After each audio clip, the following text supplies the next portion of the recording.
Agad tinawagan ni Caroline ang papa niya at sinabing isisend niya sa kanya ang nakuha nilang location na Irene na agad namang tinanong ni Wilson kung asaan ang dalaga na agad niyang sinabi na papunta na sila doon.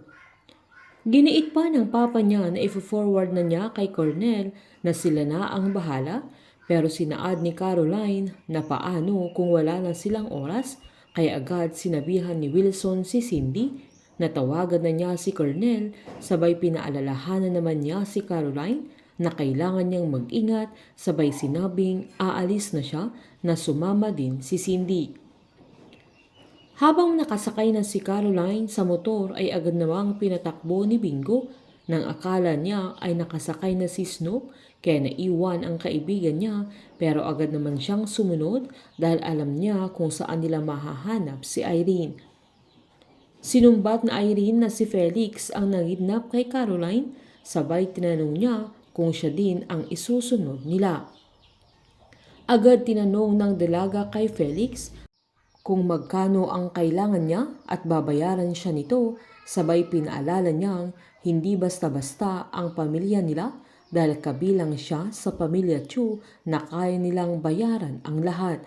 Kahit anong pakiusap na Irene sa sandaling yan kay Felix at kahit giniit nitong bibigyan siya ng madaming pera ay hindi yun ang habol niya sa kanya kaya wala nang magawa pa sa Irene sa mga sandaling yan.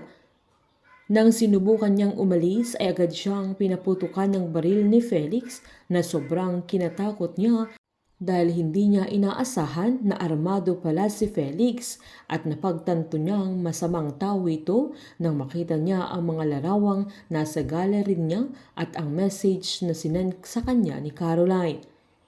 Sinabihan pa siya ni Felix na konting tiis na lang ay matatapos na din ang lahat ng yun na saktong dumating na si Mang Balong na mas lalo namang natakot sa Irene dahil ramdam niyang meron silang masamang balak sa kanya.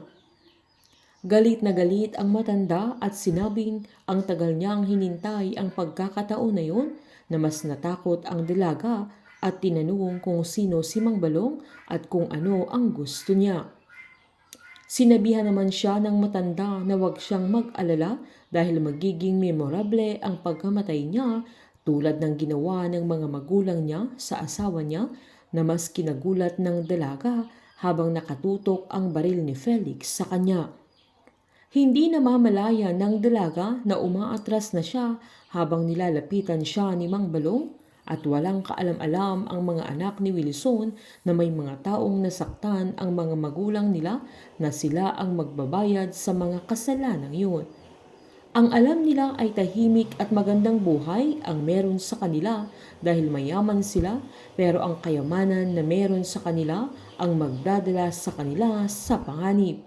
Painit ng painit ang mga tagpo, sabay-sabay po nating subaybayan ang advance episode ng Can't Buy Me Love dito po sa aking channel. Patuloy lamang pong manood at mag-subscribe para ma-update po kayo sa mga susunod na episode. Marami pong salamat.